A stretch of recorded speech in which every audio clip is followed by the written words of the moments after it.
अस्सलामुअलैकुम नाज़रीन, अवामी तनाज़ुर के नए व्लॉग के साथ मैं हूं खालिद भट्टी। आज के व्लॉग में हम बात करेंगे दो मौज़ूआत पर। एक तो आज दो वज़राए आला का इंतखाब होने जा रहा है, पंजाब और सिंध के, और उसके साथ साथ अभी तक सदर आरफ अलवी ने जो कौमी असम्बली का इजलास बुलाने की समरी है उस पर दस्तखत नहीं किए, और इसकी वजह से खदशा है कि शायद कौमी असम्बली का इजलास जो है वो ताख़ीर का शिकार हो और एक नई कानूनी जंग और बहस जो है वो छिड़ जाए। तो ये दो मौज़ूआत हैं जिसके ऊपर आज हम बात करेंगे। आज सिंध असम्बली का इजलास हो रहा है जिसमें नए वज़ीर आला सैयद मुराद अली शाह जो हैं उनका इंतखाब होगा। उनके मुकाबले में MKM के उम्मीदवार होंगे। और दूसरा जो इजलास है आज पंजाब असम्बली का है, जहां पंजाब असम्बली के इजलास में मरीम नवाज शरीफ जो है वो वज़ीर आला मुंतखब होंगी। तो ये दोनों इजलास इस वक्त जारी हैं और बहुत सख्त सिक्योरिटी के इंतजाम किए गए हैं। असम्बली हॉल के बाहर पुलिस ही पुलिस है ताकि किसी किस्म का कोई एहतजाज ना हो या नाखुशगवार वाक़या ना पेश आए। इसी तरह सिंध असम्बली के खिलाफ भी यही सूरत हाल है, और जैसे कहते हैं ना, चिड़ी को भी पर मारने की इजाज़त नहीं दी जा रही। इस सूरत हाल में आज ये इंतखाब होने जा रहे हैं। पंजाब असम्बली का इजलास जारी है और सुन्नी इत्तेहाद कौंसिल के जो अरकान हैं वो बाइकआउट कर गए हैं। उन्होंने कहा है कि वो वज़ीर आला के इंतखाब में हिस्सा नहीं लेंगे अगर उन्हें बात नहीं करने दी गई। और जो स्पीकर हैं मलिक अहमद ख़ान, उन्होंने कहा कि आज सिर्फ वज़ीर आला का इंतखाब होगा और इसके अलावा कोई बात नहीं हो सकती। तो अब जो है सुन्नी इत्तेहाद कौंसिल के अरकान वॉकआउट कर गए हैं, उनको मनाने की कोशिश हो रही है। अब देखते हैं कि वो वापस आते हैं ईवान में, इंतखाब में हिस्सा लेते हैं, या फिर जो है वो हुक्मरान इत्तेहाद जो है वो अकेला ही असम्बली में जो है इलेक्शन में हिस्सा लेगा और उनको अपनी अक्सरियत साबित करनी है 186 की, वो साबित कर देंगे। उनके पास 220 से ज़्यादा अरकान की हमायत उनके पास है। तो अब देखते हैं आज ये एक मरीम नवाज शरीफ साहबा वज़ीर आला मुंतखब होने के बाद एक नई तारीख रकम हो जाएगी और वो पंजाब की पहली खातून वज़ीर आला मुंतखब हो जाएंगी, बल्कि पाकिस्तान के किसी भी सूबे की वो पहली खातून वज़ीर आला होंगी। पाकिस्तान की तारीख की पहली खातून वज़ीर आला होंगी, ना सिर्फ ये कि पंजाब की। तो अब देखते हैं उसके बाद वो स्पीच करेंगी और उसमें अपना एजेंडा तय करेंगी, और सुना है कि वो रमज़ान पैकेज का ऐलान भी करेंगी। तो देखते हैं कि किस तरह से इलेक्शन होता है, और इसमें तो कोई शक नहीं है कि उनके पास अक्सरियत है, वो मुंतखब हो जाएंगे आज। इसी तरह सैयद मुराद अली शाह तीसरी दफ़ा वज़ीर आला बनने जा रहे हैं सिंध के। वो पहले आधी टर्म के लिए बने थे, फिर पिछली पूरी टर्म के लिए चीफ मिनिस्टर बने।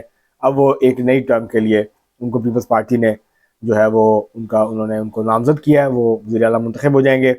वहाँ पीपल्स पार्टी के पास 111 अरकान की अक्सरियत है। कल स्पीकर का जो इलेक्शन हुआ था उसमें सैयद अवैस कादर शाह जो हैं, जो भतीजे हैं सैयद खुर्शीद शाह के, वो वहाँ से जीत गए थे। 111 वोट लेकर स्पीकर मुंतखब हो गए, और इसी तरह नदीम एंथनी जो है वो डिप्टी स्पीकर मुंतखब हो गए थे। तो उसके मुकाबले में MKM ने अपने उम्मीदवार खड़े किए थे, उनको अपने वोट जो थे 36 वो उनको मिल गए। GDA जमात इस्लामी और जो सुन्नी इत्तेहाद कौंसिल के अरकान ने वोटिंग में हिस्सा नहीं लिया, उन्होंने इलेक्शन में हिस्सा नहीं लिया, किसी को भी वोट नहीं दिया था।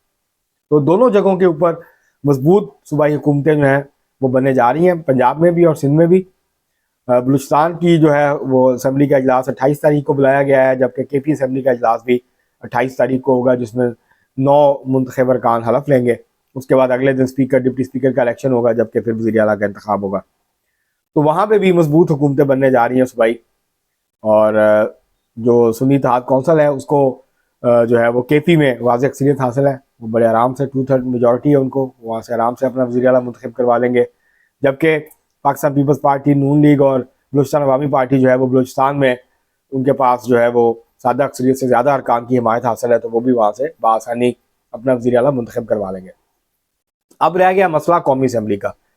जो निगरान वफाकी हुकूमत है उसकी तरफ से वज़ीर आज़म की तरफ से समरी भेजी गई थी सदर आरफ अलवी साहब को कि 26 फरवरी को यानी आज के दिन कौमी असम्बली का इजलास बुला लिया जाए, और जहाँ पे हलफ जो है 9 मुंतखब अरकान हलफ ले लें, फिर स्पीकर डिप्टी स्पीकर का इलेक्शन हो और उसके बाद फिर वज़ीर आज़म का इंतखाब होगा। लेकिन सदर साहब ने अब तक उस समरी के ऊपर दस्तखत नहीं किया। सुना है कि उन्होंने नोट लिखा है कि क्योंकि असम्बली मुकम्मल नहीं है तो लिहाजा वो नहीं बुला सकते। ये वैसे अजीब मंतक है, बेतुकी मंतक है, क्योंकि कभी भी 300 पहले 342 अरकान होते थे, तो कभी भी पहले इजलास में 342 अरकान ने आज तक हलफ नहीं उठाए। बहुत सारे अरकान जो हैं वो जब स्पीकर का इजलास होता है उस दिन जाके हलफ उठाते हैं, कुछ जो है स्पीकर के इजलास में भी हलफ नहीं उठाते।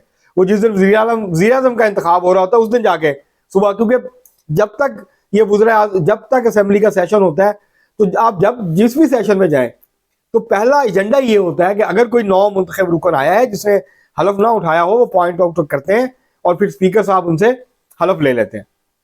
तो ये सिलसिला चलता रहता है, कई दिन तक जारी रहता है। तो ये तो बिल्कुल बेतुकी मंतक है। और सदर साहब दरअसल जो है वो चंद दिन मजीद जो है वो कसरे सदारत में गुजारना चाहते हैं, ऐवान सदर में गुजारना चाहते हैं। और अब जाहिर है छुट्टी नहीं है जालिम मुंह को लगी हुई। अब जो उन्होंने 5 साल इक़्तिदार के मजे लिए हैं सदारत के, अब वो जाएंगे, घर जाएंगे, साबक सदर हो जाएंगे। मौजूदा और साबक सदर में बड़ा फर्क होता है। जिस तरह मौजूदा आर्मी चीफ और साबक आर्मी चीफ में बहुत फर्क होता है। ताकत आपके हाथ से चली जाती है। आपको जो प्रोटोकॉल मिलता है, बचो हटो, अगरचे उनको पेंशन बहुत मिलेगी, उनको बाकी मुराद भी मिलेगी, 14-15 सरकारी मुलाजमीन उनके इर्द गिर्द होंगे, गाड़ी भी मिलेगी, घर भी मिलेगा, बहुत कुछ मिलेगा उनको, वो सहूलियात अपनी जगह। लेकिन ये जो ऐवान सदर में मुकीम होने की वजह से फाइलों पे दस्तखत और समरियाँ आती थी, अब नहीं आएंगी, कोई पूछेगा भी नहीं होता है। और वो एक मुतनाज़ सदर के तौर पे याद रखे जाएंगे। वो पाकिस्तान के सदर बने ही नहीं कभी, वो सिर्फ तहरीक इंसाफ के सदर थे। और उन्होंने जो तहरीक इंसाफ के बहैसियत पार्टी मफादात थे उनको आगे बढ़ाया, उस एजेंडे को आगे रखा हमेशा। तो अब वो रुखसती के करीब है, तो अगर वो बुला लेते तो अच्छा होता।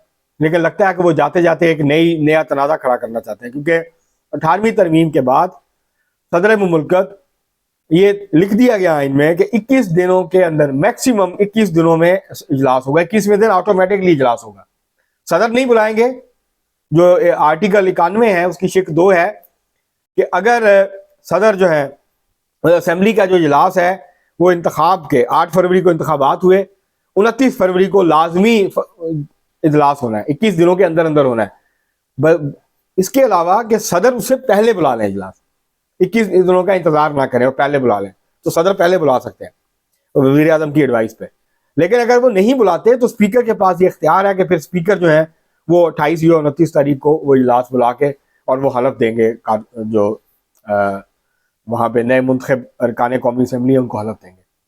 तो सदर साहब 2-3 दिन डिले कर सकते हैं, ज़्यादा से ज़्यादा यही कर सकते हैं वो। और वो सुरखरू होना चाहते हैं तहरीक इंसाफ के सामने कि देखें मैंने इजलास नहीं बुलाया।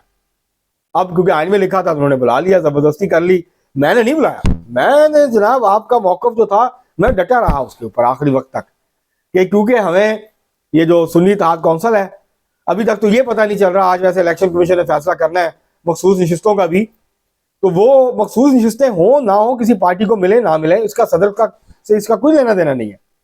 सदर का काम है आइन के तहत, कानून के तहत असेंबली का इजलास बुलाना और फिर उस इजलास को बुला के जो नया स्पीकर है, पहले तो 9 मुंतखब अरकान का हलफ, उसके बाद स्पीकर डिप्टी स्पीकर का इलेक्शन और फिर वज़ीर आज़म का इलेक्शन। अब ये होगा कि क्योंकि आखिरी दिन इजलास हो रहा होगा तो उसी दिन हदफ होगा, उसी दिन 2-3 घंटे के बाद इजलास मुलतवी किया जाएगा, फिर स्पीकर डिप्टी स्पीकर का इंतखाब करवा लिया जाएगा और अगले दिन जो है वो कायदे-ए-ईमान को मुंतखब कर लिया जाएगा। तो ये एक प्रोसेस होगा। तो सदर साहब जो है वो टांग अड़ा सकते हैं, सदर साहब जो है वो अपनी पार्टी को खुश करने की कोशिश कर सकते हैं। लेकिन इमरान खान साहब कोई ज़्यादा खुश नहीं है सदर आरिफ अलवी के किरदार से। वो जितना मर्जी जोर लगा लें अपने आप को सुरखरू करने का, अपने आप को जो है वो मामलात को सामने लाने का, तो बहरहाल उन्होंने रखना डालने की कोशिश की है। इजलास तो हो ही जाएगा लेकिन एक तनाज़ा खड़ा हो जाएगा।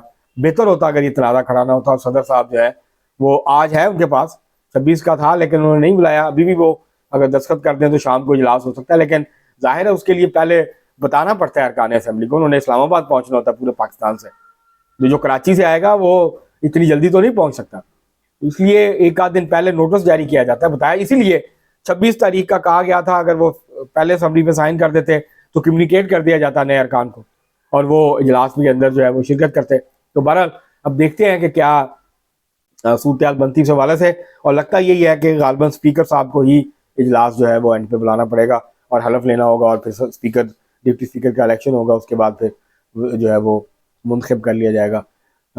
व्लॉग ख़त्म करने से पहले आपसे गुजारिश है कि अगर आपने हमारा चैनल अवामी तनाज़ुर अभी तक सब्सक्राइब नहीं किया उसको सब्सक्राइब कर लें। आपको व्लॉग पसंद आए उसको शेयर करें, लाइक करें और महज़ब अंदाज से अपनी राय का इजहार करें। बेल आइकॉन ज़रूर दबा दें, टल्ली ज़रूर खड़का दें ताकि बर वक्त आपको नया व्लॉग हमारा मिल जाए। आज के लिए इतना ही, बहुत शुक्रिया।